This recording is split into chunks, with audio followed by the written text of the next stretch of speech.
Every CFO has a CEO, and that relationship, more than any technical skill, more than any strategy, will determine whether your tenure is remembered as transformational or forgettable. In this video, we break down exactly how to build it right. This video covers 9 key sections designed to help you navigate this complex, high-stakes relationship. We'll start by looking at why this relationship defines everything, and we'll cover the 4 archetypes it can take. Section 1. Why this relationship defines everything. Simply put, the CFO cannot succeed without the CEO, and the CEO cannot succeed without the CFO. This is a mutually dependent partnership. The stakes are higher than any other executive relationship. 72% of CFO departures are linked to a breakdown in the carbon monohypofluorite CEO relationship. Furthermore, a CFO's failure is rarely due to technical incompetence. It's often due to misalignment with the CEO's vision. The carbon monohypofluorite CEO relationship is unique because it carries a built-in tension. The CFO is hired to support the CEO, but also to check the CEO. Great CFOs don't eliminate this tension. They manage it by building a relationship strong enough to hold it without becoming destructive. It's vital to understand the power dynamic. While the CFO reports to the CEO, they are not subservient. The CFO must be able to tell the CEO things they do not want to hear. The CFO has independence through legal mandates and direct reporting to the board, giving them a form of veto power. Section 2 is about the carbon monohypofluorite CEO relationship model. We'll explore the 4 common archetypes and determine which one leads to the best outcomes for both the CFO and the company. The 4 archetypes are the strategic partner, the loyal executor, the yes person, and the adversarial critic. The strategic partner is the gold standard, characterized by alignment and constructive challenge. The loyal executor is common, but risks accumulating blind spots. The other 2 are considered failure modes. A strategic partnership is built on concrete behaviors and trust. This includes giving the CEO bad news early and the CEO creating space for pushback by genuinely asking, "What am I missing?" Agreement should be public, while disagreements are kept private. The foundation of the relationship is set in the first 90 days. Days 1 to 30 focus on listening and learning. Days 31 to 60 focus on establishing rhythm and building trust with quick wins. Finally, days 61 to 90 define the partnership, including roles, expectations, and board access. Section 3 covers mutual obligations, what the CFO owes the CEO and what the CEO owes the CFO. These dual obligations are the backbone of a healthy working partnership. The CFO owes the CEO proactive intelligence, honest assessment, decision support, and speed of response. They must also maintain confidentiality, demonstrate loyalty to the mission after a decision is made, provide strong board preparation, and translate financial complexity into plain language. In return, the CEO owes the CFO direct access and strategic inclusion from the start. They must provide honest information, respect the CFO's independence, offer fair evaluation based on financial outcomes, and grant uninterrupted board access to the audit committee. The unwritten contract outlines the implicit agreement. Key principles include mutual transparency, respect when delivering and receiving hard news, loyalty after alignment, clarity in communication, and absolute integrity regarding financial results. Section 4 focuses on how to protect CFO independence. Independence is not stubbornness. It is the CFO's highest professional duty and essential for the company's integrity. CFO independence is objectivity in service of the business, not opposition to the CEO. It includes reporting financial results accurately and voicing disagreements over unacceptable financial risk. It is not disagreeing on everything or bypassing the CEO without exhausting direct options. The erosion of independence is a slow drift. It starts with a reasonable request, like putting a best face on a disappointing result. This builds a pattern of accommodation, leading to significant asks, such as delaying material disclosure. Eventually, it crosses a line, resulting in certified misleading statements and destroyed confidence. To protect your independence, use practical safeguards, not just principles. Know your legal obligations, cultivate direct board access, and document every significant ask. Say no early, build a trusted finance team, know your external advisors, and separate loyalty from integrity. Section 5 details the 5 conversations that define the relationship. Mastering these ensures the carbon monohypofluorite CEO partnership holds under any pressure. Conversation 1 is the alignment conversation, establishing shared priorities before problems arise. Have it early and revisit annually. The purpose is ensuring alignment on the top 3 financial priorities. The outcome is a shared, signed document to reference when tensions arise. Conversation 2 is the bad news conversation, delivering financial bad news to build trust. Share the news as soon as you have confidence, giving the CEO time to respond, not just react. Lead with the fact, quantify the impact, and offer a response option. Conversation 3 is the pushback conversation, allowing you to disagree without damaging the relationship. Initiate this immediately when identifying a significant financial risk. Name the risk, ask for the strategic logic, propose alternatives, and be explicit about escalation if necessary. Conversation 4 is the board preparation conversation, aligning on the financial narrative days before every board meeting.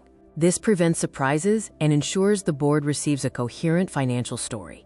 The CFO and CEO agree on commentary and anticipated questions. Conversation 5 is the annual reset conversation, recalibrating the partnership. Discuss what is working well and areas of friction. The outcome is a refreshed partnership with explicit agreements for the year ahead. Section 6 examines what happens when the relationship goes wrong, covering warning signs, failure patterns, and what to do before it is too late. Warning signs range from the CEO stopping your inclusion in strategic discussions to feeling pressure to make the numbers work. Act on these early, as they rarely resolve themselves without intervention. Key relationship failure patterns include the slow capture, where the CFO becomes a validator, the competence trap, where technical brilliance is undermined by poor communication, and the loyalty confusion compromising integrity for loyalty to the CEO. Also, the access fade and the invisible resentment. Section 7 focuses on using the audit committee as a backstop. This is the CFO's independent line to the board, crucial for governance and integrity. The CFO has a direct, independent reporting line to the audit committee. Discussions include financial reporting integrity, internal control assessment, external auditor relationship, risk management, compliance status, and concerns about management conduct. Escalation to the audit committee ranges from routine updates to critical situations involving financial misconduct. Tell the CEO before going to the audit committee, except in critical situations where confidentiality is essential to protect the organization. Section 8, building influence without authority. The CFO's greatest leverage is credibility, not formal authority. This credibility must be built consistently over time. The CFO's sources of influence are numerous and compound over time. They include data credibility, analytical clarity, and institutional memory. Other sources are external relationships, board access, and legal authority, like SEC certifications. A CFO who understands these resources rarely needs to invoke formal authority.